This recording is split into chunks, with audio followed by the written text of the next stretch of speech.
ایک شخص حضور اکرم صلی اللہ علیہ وآلہ وسلم کی خدمت میں آیا اور عرض کرنے لگا، یا رسول اللہ، اگر آپ اجازت دیں میں موت کی تمنا کرنا چاہتا ہوں۔ حضرت نے فرمایا، ایک دن موت تو آنی ہے، لیکن یہ ایک طویل سفر ہے کہ جو بھی جانا چاہتا ہے اسے 10 تحفے اپنے ساتھ لے کر جانا چاہیے۔ یا رسول اللہ، کون سے تحفے اور کس کے لیے؟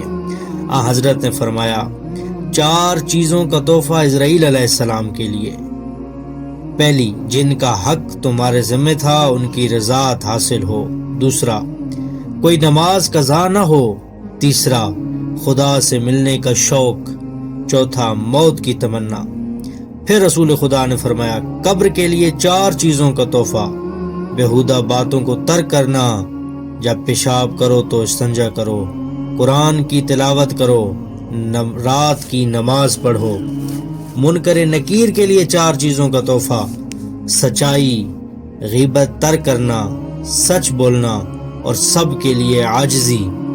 4 چیزیں حساب و کتاب کے لیے: غصے کو دبانا، سچا تقوی، اجتماعات میں جانا، لوگوں کو نیک کاموں کی طرف بلانا۔ پل صراط کے لیے 4 چیزوں کا تحفہ: اخلاص، حسن و سلوک، کثرت ذکر، اور دوسروں کے دیے ہوئے دکھ کو برداشت کرنا۔ حضرت نے فرمایا، 4 چیزوں کا تحفہ جہنم کے دربان کے لیے: خدا کے خوف سے گریہ کرنا، خفیہ صدقہ کرنا، گناہ کو ترک کرنا، اور والدین کے ساتھ حسن و سلوک کرنا۔ حضرت نے فرمایا، 4 چیزوں کا تحفہ جنت کے دربان کے لیے: مصیبت میں صبر، نعمتوں کا شکر، راہ خدا میں مال خرچ کرنا، وقف شدہ مال میں امانت کرنا۔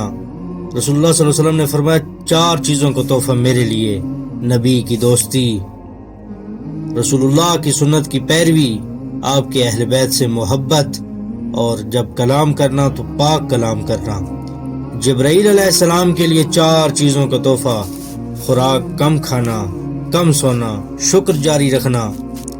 اور اللہ کے لیے 4 چیزوں کا تحفہ ضرور لے کے جانا: نیکی کا حکم دینا، برائی سے روکنا، لوگوں کے ساتھ احسان کرنا، سب کے ساتھ حسن و سلوک کرنا۔ اللہ تعالی ہم سب کو ان پر عمل کرنے کی توفیق عطا فرمائے۔